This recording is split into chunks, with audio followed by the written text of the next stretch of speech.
this is news analysis coming to you live on Politics and Business TV Abuja. Good afternoon and many thanks for joining us on the program for today. I'm Fatima Abubakar Oibo. The headlines: EFCC NFIU target alleged coup financiers in nationwide crackdown. FG begins disbursement of tertiary staff support fund on the Renewed Hope agenda. Senator Natasha extends olive branch, invites Akpabio to Kogi project unveiling. And on the foreign scene, Trump orders immediate resumption of U.S. nuclear weapons testing. Details of the stories and more to come shortly after the break. Do stay with us.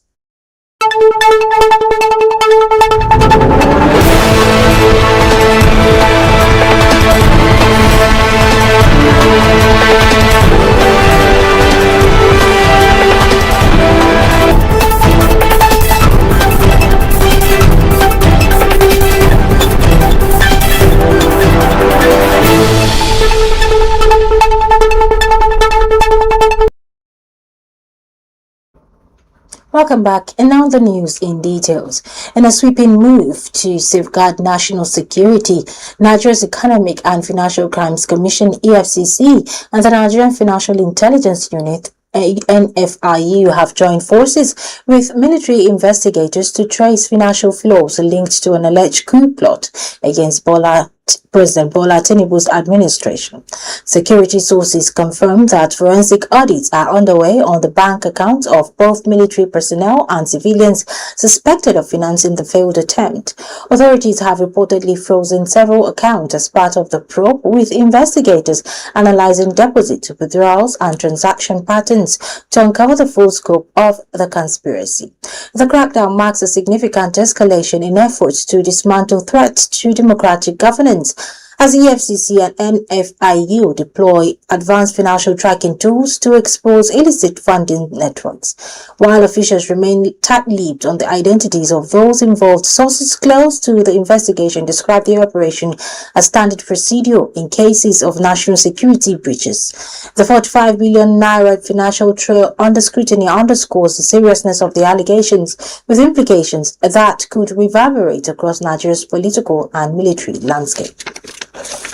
Meanwhile, the federal government has officially commenced the disbursement of the Tertiary Institution Staff Support Fund (TISSF), a landmark initiative aimed at enhancing staff welfare, boosting institutional productivity, and fostering innovation across Nigeria's higher education sector. According to the Federal Ministry of Education, over 9,000 academic and non-academic staff from 219 federal and state tertiary institutions have received payment in the first phase. The initiative, launched in August 2025 under President Bola Tinubu's Renewed Hope agenda, is a key component of the Nigerian Education Sector Renewal Initiative (NESRI). Education Minister Dr. Tunji Alausa described the rollout as a significant milestone, noting that the fund's implementation has transitioned from planning to action. The support scheme, which offers interest-free loans capped at 33.3% of an applicant's gross annual salary, is designed to reach a total of 33,000 verified beneficiaries nationwide. Officials say the disbursement ratio favors non-academic staff at 70%, with academic personnel receiving the remaining 30%, a move aimed at balancing institutional needs and operational efficiency. In another development, weeks after her return from a 6-month Senate suspension, Senator Natasha Akpoti-Uduaghan of Kogi Central has made a reconciliatory gesture by inviting Senate President Godswill Akpabio and fellow lawmakers to the commissioning of constituency projects in Kogi State. The invitation, personally signed by Akpoti-Uduaghan, was read aloud by Akpabio during Thursday's plenary session, signaling a potential thaw in the previously strained relationship. The event, scheduled for Sunday in Ihima, Okene local government area, marks the senator's second anniversary in office and will showcase completed development initiatives under her tenure. In her letter, Akpoti-Uduaghan emphasized the importance of unity and collaboration, stating that the invitation was procedural and in line with legislative customs. She encouraged senators to join her in celebrating progress made in her constituency, noting that the gathering is not just a personal milestone, but a testament to democratic service. The senator also provided logistical details for attendees, including travel arrangements via the Obatana airstrip, underscoring her commitment to inclusivity and transparency. You're watching news analysis right here on Politics and Business Television Abuja. Still to come, petrol price surges past 1,000 per litre as Tinubu approves 15% import tariff. Details of this headline and more news content after a quick break. Stay with us.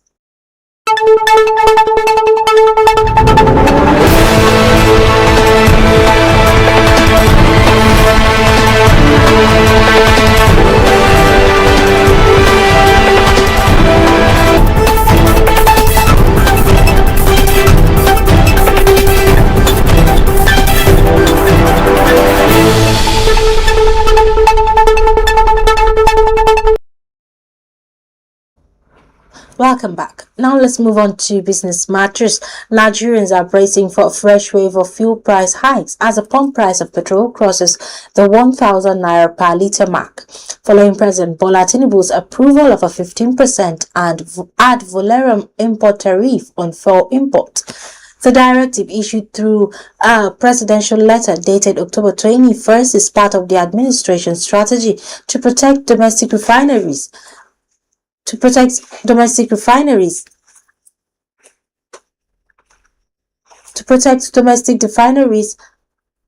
and stabilize the downstream petroleum. Nigerians are bracing for a fresh wave of fuel price hikes as the pump price of petrol crosses the 1,000 naira per litre mark, following President Bola Tinubu's approval of a 15% ad valorem import tariff on fuel import. The directive, issued through a presidential letter dated October 21st, is part of the administration's strategy to protect domestic refineries and stabilize the downstream petroleum market. The new tariff, which applies to the cost, insurance and freight CIF value of imported petrol and diesel, is expected to take effect after a 30-day transition period ending November 21st, 2025. While government officials argue the policy will encourage local production and reduce reliance on foreign fuel, petroleum marketers warn that the move could push retail prices beyond the reach of average Nigerians. Depot operators report that petrol is already selling for around 920 naira per litre in many parts of the country, with projections suggesting prices may climb even higher once the tariff is fully implemented. Critics say the timing of the policy could worsen inflation and deepen economic hardship, though proponents insist it aligns with the renewed hope agenda's long-term goals for energy independence. And on the foreign scene, in a move that has sparked global concern, President Donald Trump has directed the Pentagon to immediately resume nuclear weapons testing for the first time in over 3 decades. The announcement, made via his Truth Social account just ahead of a high-stakes summit with Chinese President Xi Jinping in Busan, South Korea, signals a dramatic shift in U.S. defense policy. Trump stated the decision was necessary to maintain strategic parity with rival nuclear powers, citing China's rapid arsenal expansion and Russia's recent Poseidon super torpedo tests as justification. The directive marks the end of a 33-year moratorium on explosive nuclear testing, with Trump insisting that the U.S. must test its arsenal on an equal base with other nations. And now for sports news, let's join Abel Sunday.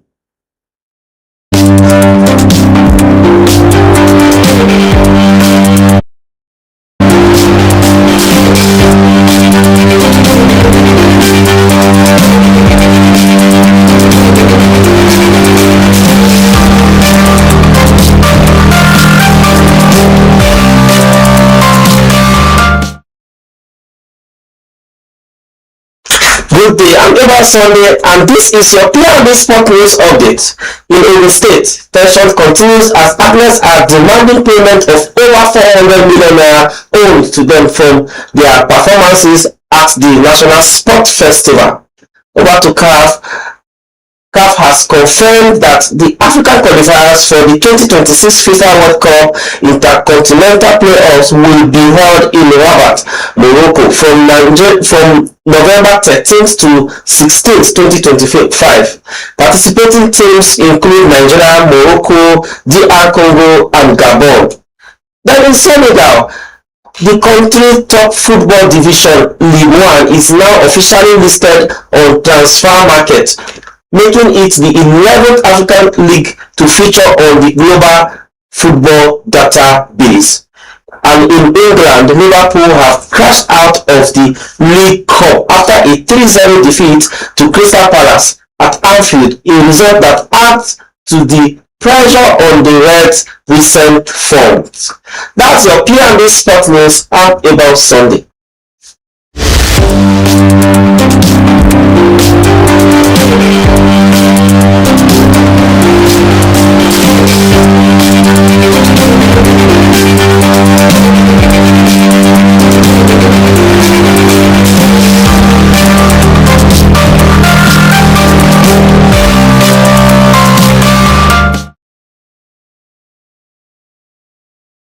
Welcome back, and now let's move on to the focus of the day. Today, we turn the spotlight on one of Nigeria's most painful financial tragedies.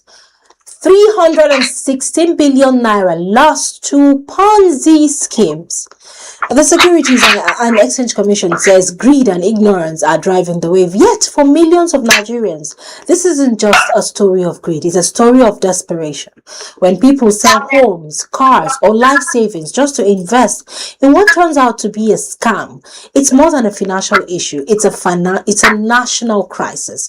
Why do these fraudulent schemes keep thriving in a country that already has regulators, laws, and financial watchdogs? Is the system failing to protect Nigerians, or are Nigerians simply too desperate to listen? Joining us to unpack these burning questions is Yusuf Aliyu, our in-house economist, a financial analyst, a public affairs commentator, and a man who has consistently warned against a rising tide of unregulated investment. He'll be joining us via WhatsApp call to help us understand where the system is breaking down and what Nigerians must do differently. Good afternoon, Yusuf Aliyu. Yeah, good afternoon, Fatima. Thank you and welcome to the program. Thank you very much. Okay. 316 billion naira lost. That's catastrophic. From your perspective, Isha, who bears primary responsibility here? Is it the regulators for failing to act, financial operators who flout rules, or ordinary Nigerians who ignore obvious red flags? We have discussed a few days ago on why over $50 billion was invested in crypto. Yes. And I highlighted that the quick money syndrome that is attached to some of the digital businesses, that is what is making a large number of Nigerians to aspire and then partake. And unfortunately, today, if we are to put 316 billion naira lost from Ponzi schemes, that shows the desperation, that shows the appetite, that shows the insincere approach to investment our Nigerians can be. For two reasons. One, Ponzi schemes, they came with prospects to attract, and unfortunately, the people will always want to partake without caution, without being literate, without adequate information, fall into these traps, and they took Nigeria as a breeding ground in making quick money. Like I said the other time, the nature of market, whether legitimate or illegitimate, whether formal or informal, is to make an abnormal profit. That desire for safe gain is what is pushing Nigerians to lose this large amount that, if invested in primary mortgage, is going to assist a lot. Or if this amount is invested even in agriculture, you will see the turnout of that investment to the respective investors and then to the economy. I believe that many Nigerians, or many of us, many are looking for a fast way to make money instead of working hard for it. You just want to make fast money, and most of these scammers, they come telling them that we can double your money within 2 weeks. These scammers keep using the same playbook: new brand names, flashy promises, celebrity endorsements, social proof. Why enforcement agencies always 2 steps behind, and what particular enforcement failures allows the schemes to expand unchecked? No, it's not enforcement agencies. The problem is that most Nigerians wanted to go behind laws and then try to escape and then try to make gains. It cannot be possible because these windows are open to everybody, including you and I. I used to advise people, including my family, that there is no money that is wasted. And whoever promised money to you, just think twice. When last have you seen money falling from people's pocket on ground that somebody can just come and then give you an appetite that you invest, and in hours what you invested will be tripled? How can that be possible when people that are working legitimately for 30 days cannot have their regular payment, and then somebody that you don't know can just come overnight and told you that invest so amount and you get so amount and you are carried away? There is nothing government can do digitally, because most of these are digital fraud, and people don't even want to tell their families because they want to surprise everybody that they become rich without knowing how they become rich. Until we change that philosophy, until when we understand that there is value in hard work and there is value in investment in the right place, then we continue to have this scenario. Education is often blamed, but the SEC and other agencies have warning campaigns. Why do those warnings repeatedly fail to reach or convince the very people risking everything? And what more can be done to protect vulnerable groups like women, retirees, small traders, and even teenagers? No, it has to start from home training and morality. You have to know the value of labor. This labor, if you didn't go to farm, you cannot harvest anything. These are values, and once you have that literacy and you have that understanding, and then you believe that a tree cannot make a forest, and overnight investment cannot make you a millionaire. We have lost morality, and there is nothing government can do than to educate people. And the best way to educate people is that the religious institutions and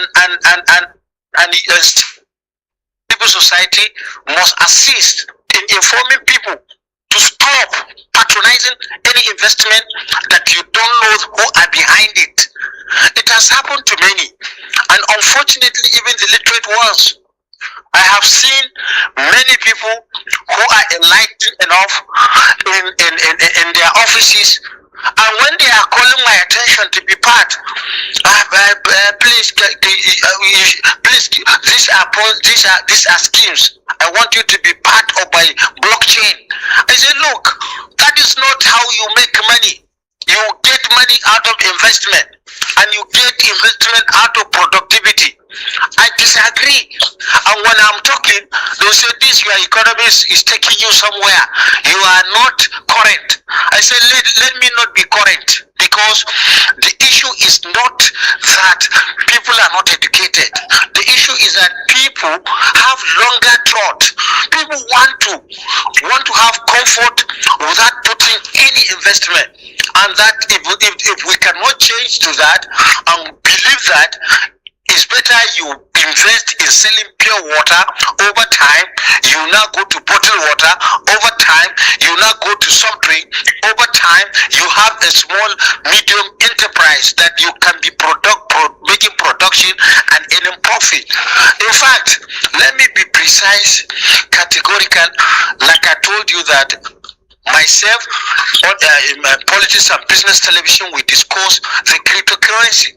Even cryptocurrency that is evolving, I am not part of it, and I don't encourage all my siblings to be part of it. I rather encourage you to invest physically, because in physical investment, that's where you are generating labor, and that's where you are generating jobs, and that is why you are lifting some people out of poverty. But you go into blockchain, you become, no matter how a millionaire you become, you are not building anybody. And to be until when we understand that it's not to become rich that matters, but to become productive and to have a business doing, that is what matters. That is what has grown most of the world economy. No economy has grown with cryptonism. No economy has grown with Ponzi schemes. These are not schemes that has 100% guarantee. Okay, you know that recovery and punishment matter. But when regulators finally expose a Ponzi operator, recoveries are small and prosecutions are slow. What legal and institutional reforms would you push for to ensure faster asset recovery, tougher penalties, and real deterrence? Let me clarify this. Ponzi schemes, as they are called, are not guided by ethical laws. If they are guided by ethical laws, there is no way you come and promise investment and profit in 2 hours. No law will guarantee that investment, even if you are a gold digger. So in the first instance, people should dissociate. People should look for an alternative of investing the little they have, their surpluses, in the capital market. If you go to capital market, you look at what is trading, and then you took an option, and then the direction of which your investment should go, either in solid minerals, either in manufacturing, or either in health sector. There are options for you to invest and you reap in the future. But you're talking about regulating. No, these are digitally influenced investment, and with a high degree of what you call not advertisement. They are advertising, and in most cases they will hack account and force you into it. Recently, based on experience, a platform which I belong was hijacked by those kind of people. I quickly deleted the entire platform because I don't want to be a part of a scandal. So you should not be waiting for law. All that they will guide in each and every individual is to understand what is called moral standard, and to understand moral philosophy, and then to understand legitimate investment. In legitimate investment, you know whom you are dealing with at any point in time. Most of these Ponzi scheme, they don't even have addresses. Even if they have addresses like the previous one, you find out that they are operating under risk, because at any point in time they can disappear. And therefore, once you find those kind of investment that is promising you high profit, it means that it is associated with also very, very, very high risks, and you have to avoid them. Okay, looking ahead and very bluntly, is this a symptom of a wider economic failure? Are Nigerians chasing fraudulent get-rich-quick schemes because there are no decent avenues for returns at home? If so, what must government do now beyond arrest and press releases to restore trust in legitimate markets? The line has broken. I cannot get a complete answer. May you repeat? I said, looking ahead, what must government do now beyond arrest and press releases to restore trust in legitimate markets? Trust in legitimate market has to do with certain regulatory controls. Those regulatory controls, government must use its own apparatus, especially intelligence, to track down those who are involved, because they are traceable by government through security modalities. So unless that is being enforced, then definitely they will continue to find one way or the other to use the advantage they have and continue to defraud Nigerians. And there is need also for people to be guided. Government can, under a regulatory body, bring out a platform of reporting immediate operations of this kind of schemes, so that at any point in time, government will be putting its own state apparatus to get them and understand them, and probably, if they are not legitimate, apprehend them and prosecute them. Until we go into that, we will continue to have people to be taking advantage of digitalization and then coming into the system and then infiltrating into people's privacy and extort them, and then creating more dangerous scenario where people can become more wicked. Not only becoming more wicked, can also decide to indulge into other malpractices so as to regain what they lost. Well, thank you so much, Isha Ali, for joining us on our focus today and for shedding light on this disturbing economic pattern. Thank you very much, Fatih. Thank you. The truth is, every Ponzi scheme feeds on a broken system and a broken trust. Until Nigerians demand transparency and financial education becomes a priority, scammers will keep cashing in on people's pain. Remember, if it sounds too good to be true, it probably is. And when we chase shortcuts to wealth, we often end up running straight into poverty. And this has been our focus today.